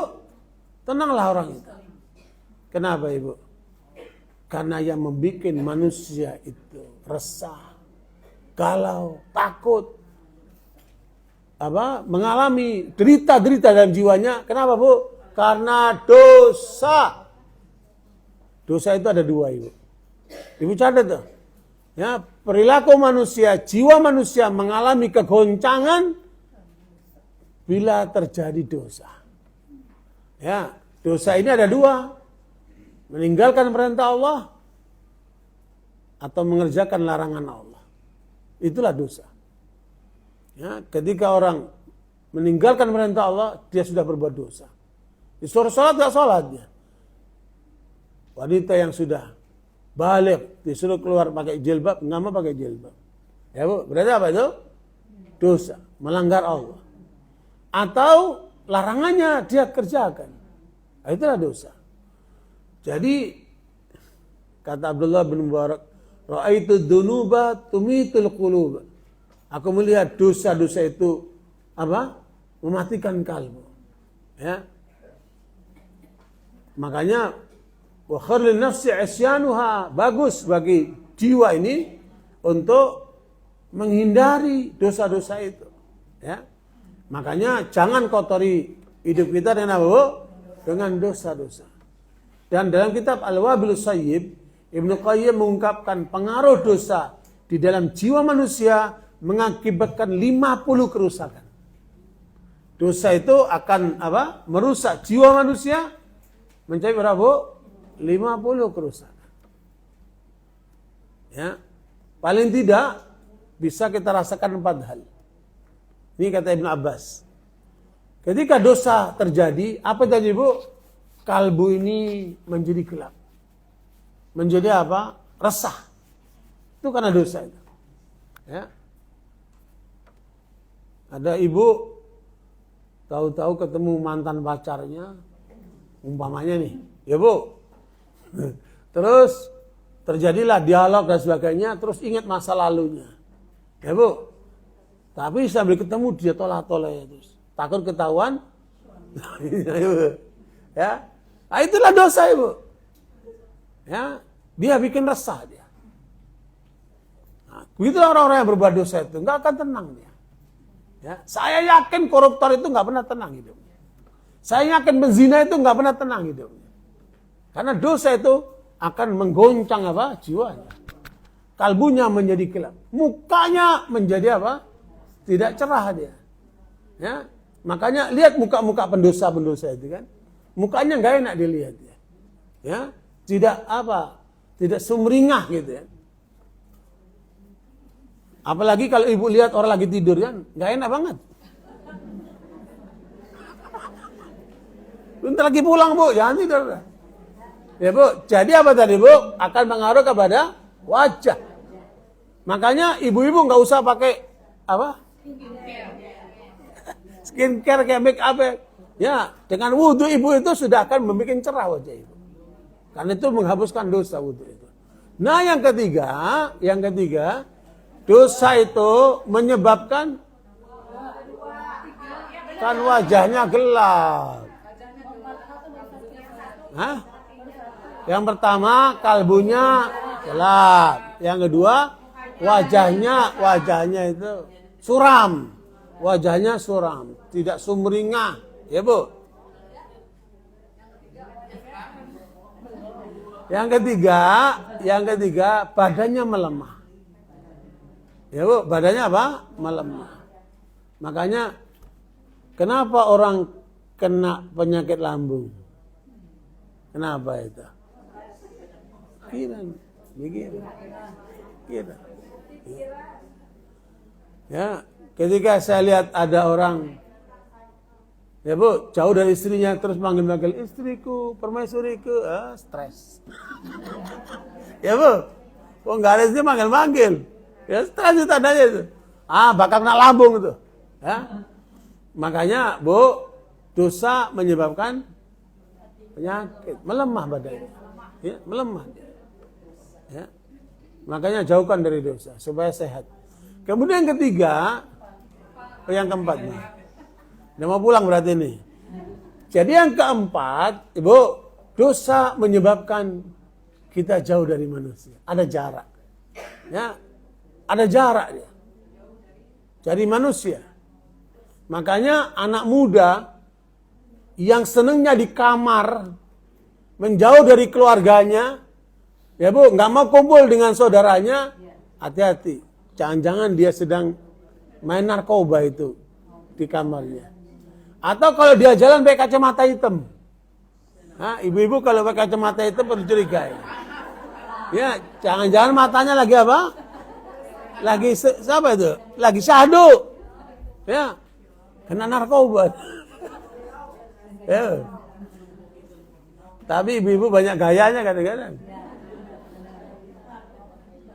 Ala kulli hal, jadi apa? Yang keempat menjadikan apa? Dia berjarak dengan orang itu. Itu karena pengaruh dosa. Ya. Makanya ada 50 Bu. Kata Ibnu Qayyim dalam kitab Al-Wabil Sayyib, pengaruh dosa di dalam diri manusia. Nanti akan merusak tatanan kehidupannya, nasib kehidupan masyarakatnya, negaranya. Ya, makanya semakin kita memperkecil dosa, semakin nikmat hidup kita. Gitu Bu. Semakin tenang hidup kita. Jadi membangun jiwa berarti apa Bu? Mendekatkan diri kepada Allah. Ya, menjauhkan dari segala dosa. Barakallahu fikum, semoga bermanfaat. Sebelum ditutup ada pertanyaan? Setelah itu yang mau tidur terus.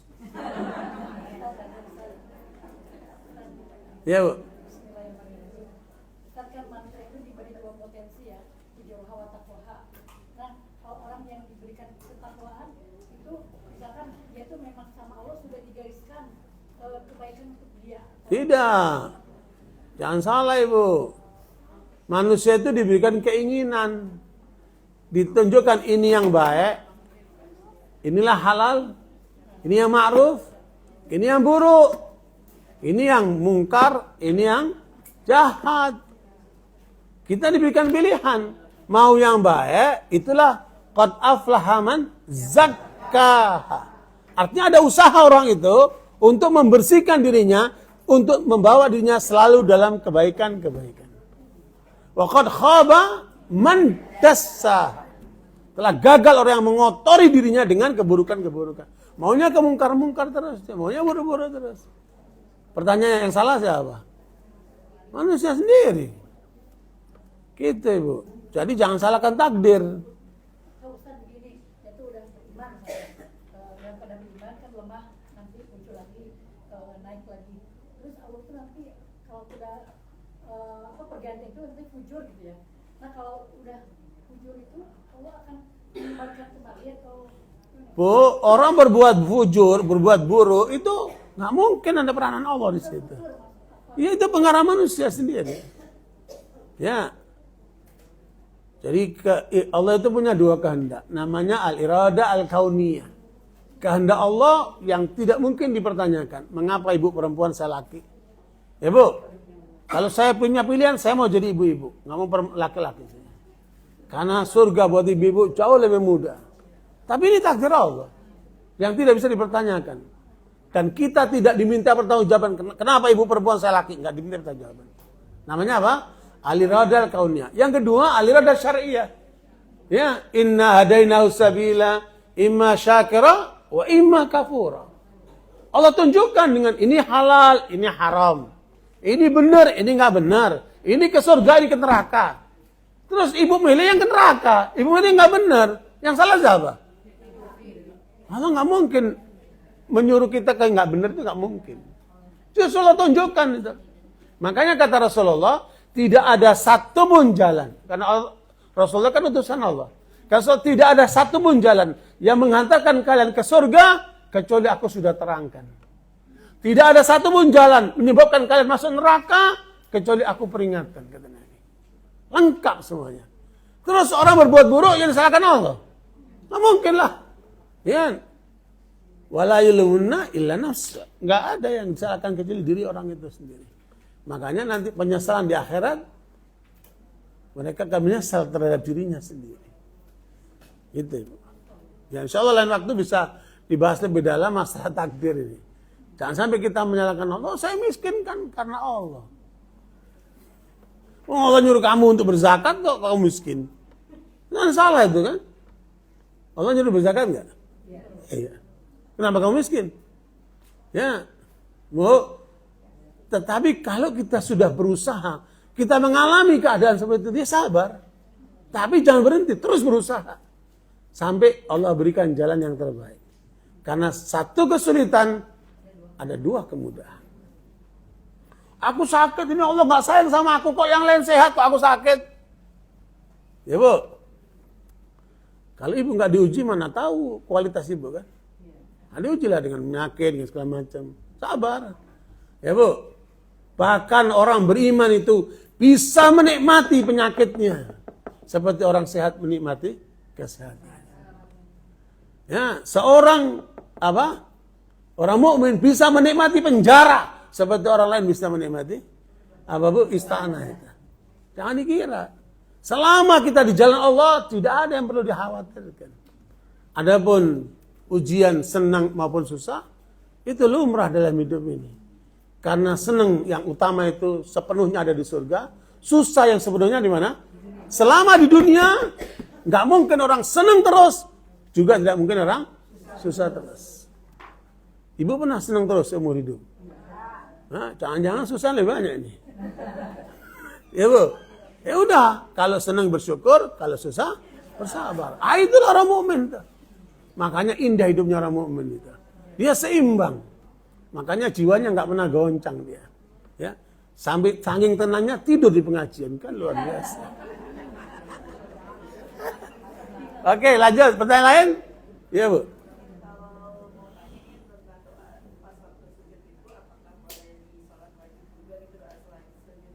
Ya, jadi doa dalam sujud itu kalau bisa yang ada di Al-Quran maupun di Sunnah. Ya bu. Jangan pakai bahasa Indonesia, bahasa Sunda, bahasa apa. Supaya tidak tercampur dengan ibadah sholat itu.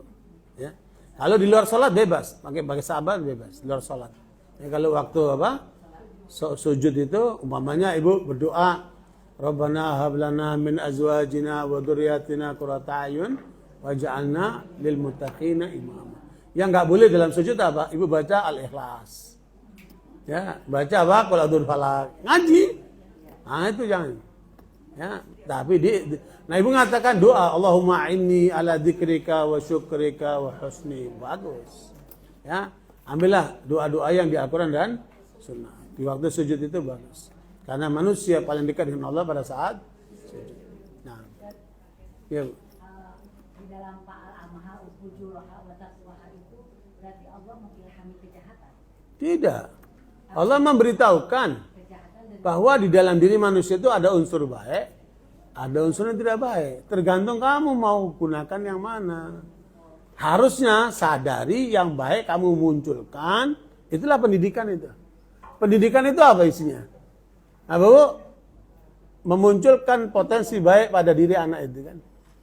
Supaya kalau makan tangan kanan, baca bismillah. Ya Bu, itulah pendidikan yang benar. Dia memunculkan potensi baik di dalam diri manusia itu. Nah, yang tidak mau berpendidikan, yang muncul adalah premanisme. Perilaku-perilaku menyimpang yang ada dalam dirinya muncul semua itu keburukannya itu. Tapi itu yang dimaksud dengan kezaliman, kejelekan. Allah mengilhami. Bukan mengilhami. Allah tidak mengilhami yang buruk, Ibu. Tetapi Allah memberitahukan bahwa di dalam dirimu itu ada nilai baik, ada nilai baik. Nah, Al-Quran itu mengajarkan kamu munculkan nilai baikmu itu. Kamu konsumsi yang halal itu. Kamu tinggalkan yang haram, karena itu akan merusak dirimu, itu keburukan itu. Ya Bu. Makanya dalam Islam apa? Ada amar ma'ruf. Apa itu amar ma'ruf? Mendorong kita untuk berbuat yang baik dan menutup untuk berbuat yang jahat. Itulah Islam. Lengkap Islam itu. Jadi nggak usah ditambah lagi. Nah, tinggal bagaimana kita mempraktekannya itu. Nah, ya Bu.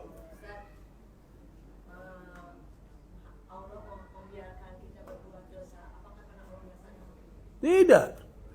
Allah bukan membiarkan. Tetapi manusia menentukan langkahnya. Itulah kebebasan Allah berikan kepada kita. Makanya dalam diri manusia itu yang paling utama itu kebebasan itu, Bu. Ya, burung aja kalau disekap dalam sangkar, ya Bu, kerutuk-kerutuk. Dia nggak bebas dia kan. Ketika dilepas, bos, dia kemana pun dia bisa lakukan. Kita diberikan kebebasan oleh Allah, itu luar biasa. Tapi keputusanmu mengikat dirimu. Kalau kamu berbuat baik, kamu akan dibalas. Kalau kamu berbuat buruk, kamu tanggung jawab sama dirimu. Surat Al-Isra ayat 7. In ahsantum, ahsantum li anfusikum. Wa in asatum, falah. Tanggung jawab kamu. Karena Allah tidak menyuruh kepada keburukan. Tapi Allah menerangkan. Ya, khamr itu buruk, babi itu buruk, judi itu buruk, zina itu buruk, itu buruk diterangkan semuanya. Supaya kamu menghindari. Yang haram diterangkan, tapi yang halal pun diterangkan. Innal halala bayyinun wal harama bayyin. Wa bainahuma umurun mustabihat. Nah, mustabihat ini yang seringkali orang enggak paham karena enggak punya ilmu. Nah, disitulah pentingnya kita berilmu itu.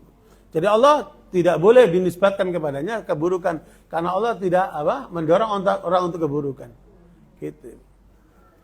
Nah, yang lain? Alhamdulillah kayaknya udah kenyang nih. Ya Bu. Kalau seandainya kita ngaji kita rajin istilahnya beribadah, tapi kalau sholat suka ada aja gangguan, baik itu karena keringat atau kesal gitu. Itu karena dosa apa gimana? Tapi kalau buat ke pengajian, buat baca Quran, kita selalu mau aja gitu. Tapi kalau sholat, kalau yang lama-lama gitu, kita suka pengen cepat-cepat. Apa itu karena dosa? Itu karena godaan setan khinzab. Kata Nabi ada setan namanya khinzab, khusus menggoda orang ketika salat. Ya, Ibu sendiri nih kita ini, oleh Allah di dalam diri kita ini ada malaikat yang menjaga, ada jin yang menggoda. Coba, di dalam diri kita ada malaikat yang menjaga, ada jin yang menggoda. Bila kita punya inspirasi, keinginan baik, itu ada peranan malaikat yang memotivasi.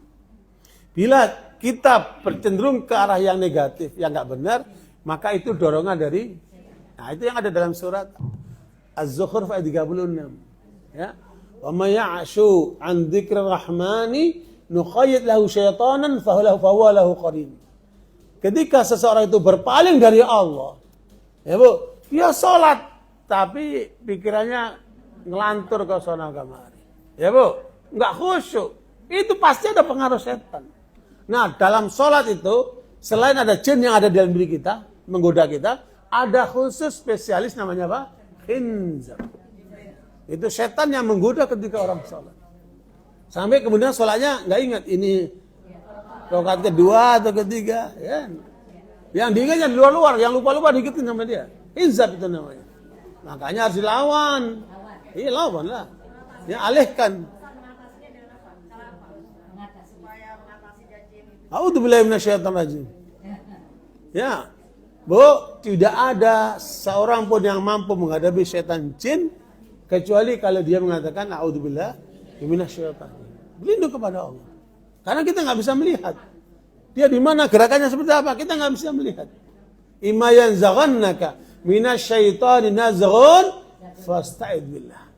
Kalau kamu sudah digoda sama setan jin, nggak ada jalan kecuali berlindung kepada Allah. Gitu ya. Waktu azan sudah tiba. Terima kasih atas perhatiannya, semoga bermanfaat. Alhamdulillah, subhanallahi wa bihamdika asyhadu an la ilaha illa anta astaghfiruka wa atubu ilaik. Walhamdulillah, assalamualaikum warahmatullahi wabarakatuh.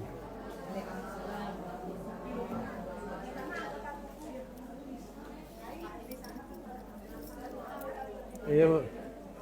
Jazakallah khair, Bu.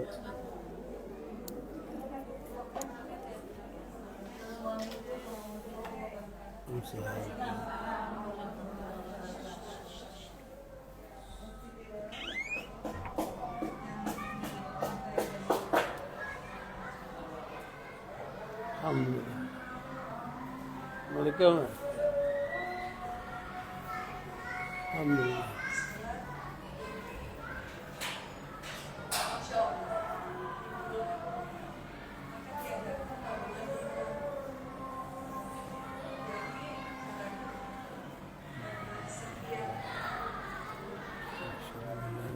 Bu, saya pamit Bu ya.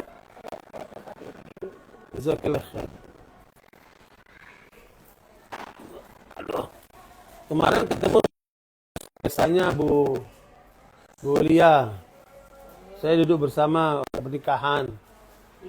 Ya. Terus dia bilang saya besok ke Purwakarta ngisi kajian. Kirim salam Bu. Dia sampaikan sama Bu Lia, Bu. Iya.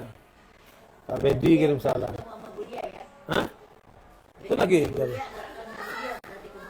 Enggak, dia nggak datang juga kemarin.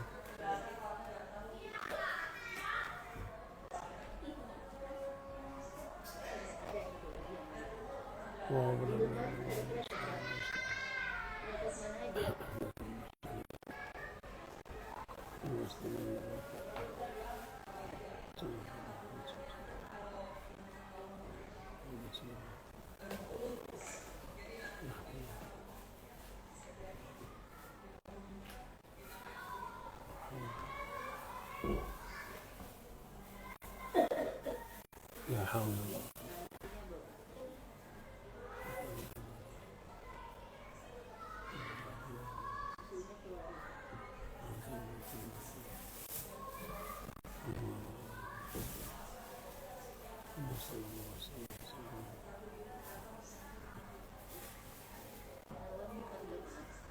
Tapi sini Masya Allah ibu-ibunya masih banyak nyatet ya. Yang nyatet. Yang nggak nyatet bakal lupa. Pelajarannya banyak. Iya pelajarannya banyak kan, nggak nyatet lupa. Nah, 1-2 aja. Cuma 1-2.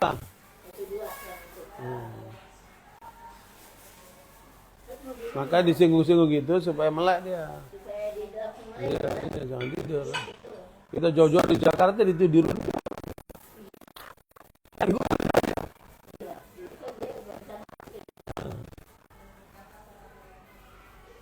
Ya.